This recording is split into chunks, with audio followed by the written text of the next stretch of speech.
प्रिय आत्मीय दाजुभाइ दिदीबहिनीहरू, हामी नेपालीहरूको घर आँगनमा नयाँ वर्ष 2082 आइपुगेको छ। नयाँ घाम, नयाँ ज्योति, नयाँ उत्साह लिएर आएको नयाँ वर्षको उपलक्ष्यमा देश तथा विदेशमा रहे बसेका सम्पूर्ण नेपालीहरूको सुख र शान्तिको मङ्गलमय शुभकामना। हरेक नयाँ वर्ष नूतन आशा र विश्वास बोकेर आउने, तर वर्षको बिदाईमा एउटा घनघोर निराशाका बीच हुने गरेको धेरै साल भयो। समाजका विभिन्न दल, वर्ग र जन समुदायले आफ्नो धारणा, आस्था तथा अभिव्यक्ति राख्न पाउनु प्रजातन्त्रको सुन्दर विशेषता हो। तर त्यस्तो धारणा र मान्यता प्रस्तुत गर्दा सबैले संयम अपनाउनु पर्दछ। केही दिन अघि जनप्रदर्शनमा जुन प्रकारको हिंसा, आगजनी, तोडफोड भयो, त्यसबाट जस प्रकारको मानवीय एवं भौतिक क्षति भयो, त्यो सुन्दा हामीलाई अत्यन्तै दुःख लाग्यो। नागरिक स्वतन्त्रता भन्दा ठुलो तन्त्रवाद हुँदैन। वास्तविक प्रजातन्त्र त्यहाँ हुन्छ जहाँ राम्रो, नराम्रो, जनगुनासो वा गुणगान सुन्ने परम्परा र संस्कार हुन्छ। नेपाली जनतामा देश र भविष्यलाई लिएर जुन खालको जागरुकता पैदा भएको छ, त्यसलाई हामीले सकारात्मक रूपमा लिएका छौँ। वास्तवमा नेपाली जनतामा रहेको देशभक्तिपूर्ण भावना विश्वमै अनुकरणीय र अनुसरणीय छ। देशलाई विद्यमान जटिलताबाट मुक्त गराई शान्त, स्थिर र समृद्ध मुलुक बनाउने जागरुकता जुन पैदा भएको छ, नयाँ वर्ष 2082 मा नेपाली जनताको चाहना अनुसारको परिणाम हासिल हुने विश्वास थपिएको छ। मुलुकमा व्याप्त अशान्ति, अराजकता, निराशा र असन्तुष्टिबाट आम नेपालीलाई मुक्त गर्न नेपालको राज संस्थाले जहिले पनि योगदान पुर्याउँदै आएको विदितै छ। राष्ट्रियता र प्रजातन्त्रलाई मूल कार्य मान्दै जनभावना बमोजिम चल्ने बहुदलीय प्रजातन्त्र र संवैधानिक राज संस्थाको परम्परामा हाम्रो मान्यता रही आएको छ। वर्तमानमा बदलिँदो जनचाहनाको पनि कदर गरी राज्य शक्तिको स्रोत जनता नै हुन् भन्ने मन्जुरी सदैव स्थापित हुनु पर्दछ। राष्ट्र निर्माता श्री 5 बरामहाराज धीराजको दिव्य उपदेशलाई नै अबको राज्य सत्ताको मूल मन्त्र सोच्नुमा के होला? सन्तुलित कूटनैतिक सम्बन्ध र आत्मनिर्भर नेपालको परिकल्पना नै पृथ्वी पथको मूल सार हो। यही नै राजनीतिको मूलधार हुनु पर्ने हो। विश्वको बदलिँदो परिस्थितिलाई मनन गर्दै विश्वव्यापीकरण र स्वतन्त्र व्यापारका आधारहरूलाई चुनौतीको रूपमा लिँदै चरम आर्थिक मन्दी भोग्नु परिरहेको अहिलेको सन्दर्भमा नेपाल जस्ता विकासोन्मुख देशले आत्मनिर्भर अर्थतन्त्र निर्माणको कार्यमा अर्जुन दृष्टि लगाउनु पर्ने समय आएको छ।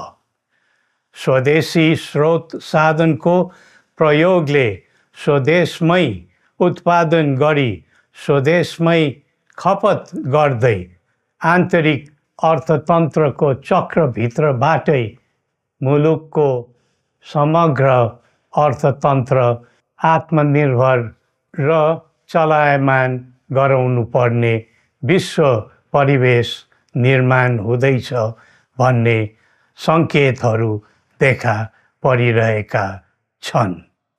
विश्वकै उत्कृष्ट यो भूमिमा बाँच्न समेत गाह्रो हुने स्थिति पैदा भएपछि बढ्दो युवा पलायनलाई रोकी युवा शक्तिको श्रम र सिपलाई स्वदेशमै उच्च उपयोग गर्नु पर्दछ।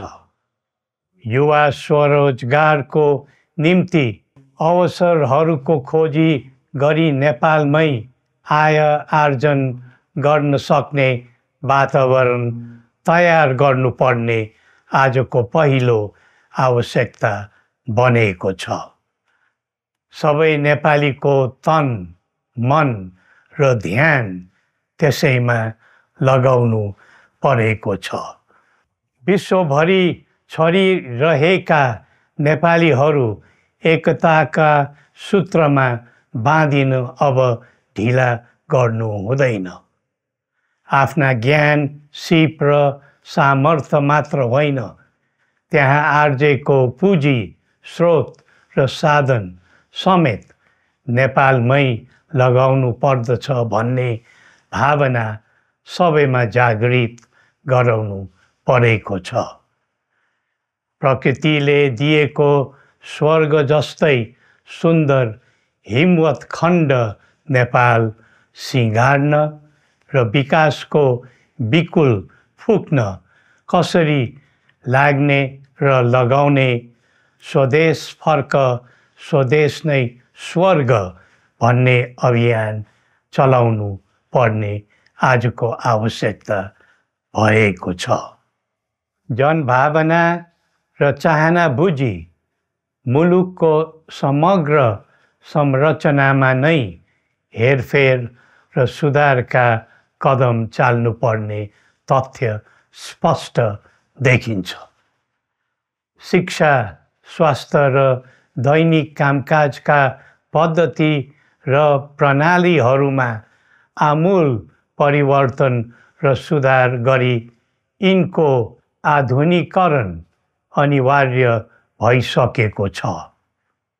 युग प्रविधिको हो, सावधानीपूर्वक उपयोग गर्नु सकेमा राष्ट्रको योगदानमा ठुलो टेवा पुग्न सक्नेछ।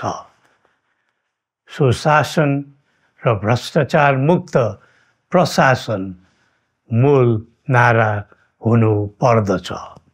हामी अस्थिरता, अशान्ति, अराजकता, विपन्नता र भ्रष्टाचारको अन्त्य चाहन्छौँ।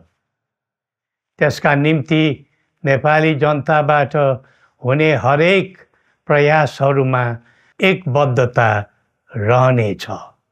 मुलुकको गिर्दो अर्थव्यवस्था, रुग्न हुँदै गएको औद्योगिक उत्पादन, बढ्दो राष्ट्रिय ऋण र बेरोजगारी, रक्षात्मक बन्दै गएको राष्ट्रियता, राष्ट्रिय एकता, सामाजिक सद्भाव, मौलिक धर्म, संस्कृति तथा जनस्तरमा बढेको निराशा, असन्तुष्टि हाम्रो चिन्ताको मूल विषय हो।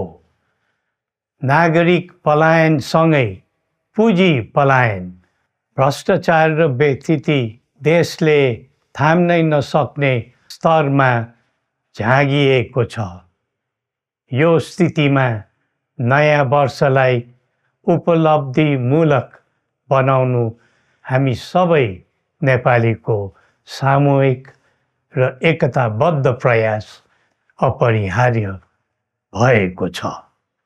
नेपाली बीच द्वन्द्व नहोस्, परस्पर अविश्वास र हिंसाको दुःखद मनोस्थिति नबनोस्, देशवासीहरू कुनै पनि नाम र न्युहुमा ध्रुवीकृत नबनुन् भन्नेतर्फ हामी सदैव सचेत र संवेदनशील छौँ।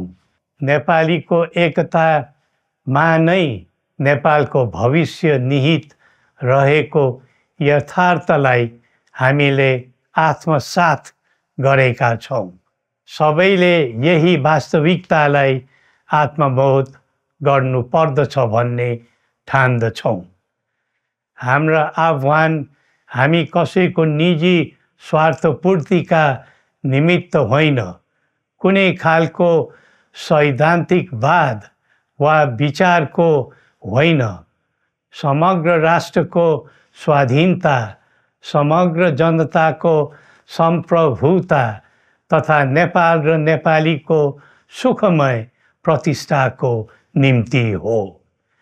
आफ्नै प्रकारको अग्रणी राष्ट्र हामीले नै बनाउने हो अनि आफ्नो स्वतः र अस्तित्व हामी आफैले उठाउने हो।